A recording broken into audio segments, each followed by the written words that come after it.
What makes marriages fall apart? What makes marriages fall apart? There's 1,001 answers to that question. Literally, there's 1,001 answers to that question. I think the most basic answer to that question is a cessation of investing in the marriage. Getting married and staying married is probably the hardest thing anybody can do.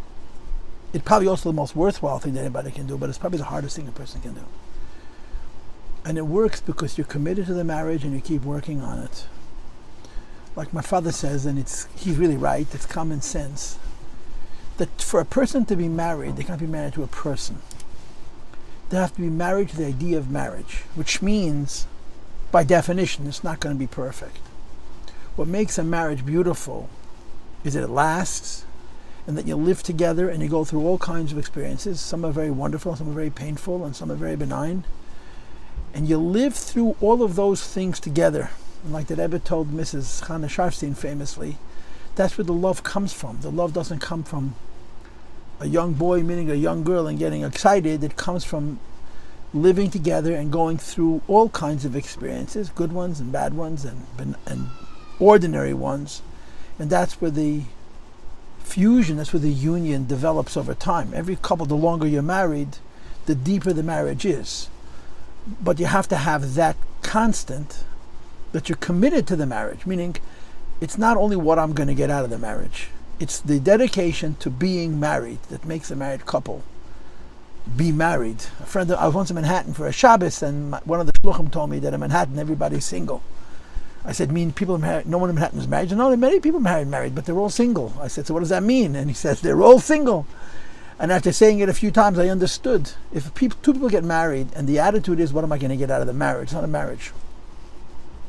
That's mutually accepted exploitation. I'm exploiting you and you're exploiting me. As long as it serves both of our needs, it's fine. The minute it ceases to serve either of our needs or both of our needs, it comes to pieces. That's not a marriage. It's an arrangement. A marriage is a commitment of a man and a woman, as the Eibishter designed it. As you know, it's as a Chumash and it's explained in the Gemara. Adam and Chava were created physically attached, and the only reason they were separated is they should have a more meaningful union. But that more meaningful union involves the double-edged sword of Ezer and Kenegde. If you're a mensch and you act like you're supposed to, you get closer to your partner.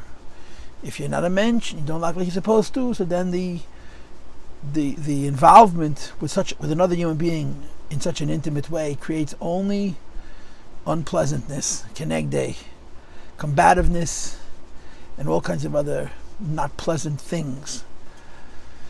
So is this an answer to a question? Marriages fall apart. There's so many things in marriages fall apart. Financial trouble, children trouble, social trouble, disinterest. But the base of it is not what makes marriages fall apart, it's what marriage is. And marriage is a commitment to being married and staying married. I tell my students all the time that there's only one rule about marriage: you do it only once. You do it only once, with Hashem's help, And you work very hard.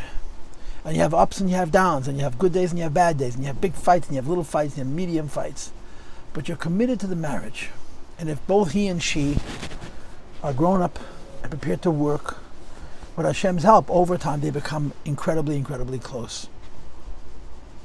Otherwise, over time they become farther and farther apart, and it's not like the marriage falls apart, but it becomes very, very obvious that they were halachically married, but they were spiritually not committed, and therefore they were in their minds and hearts not really married in the first place.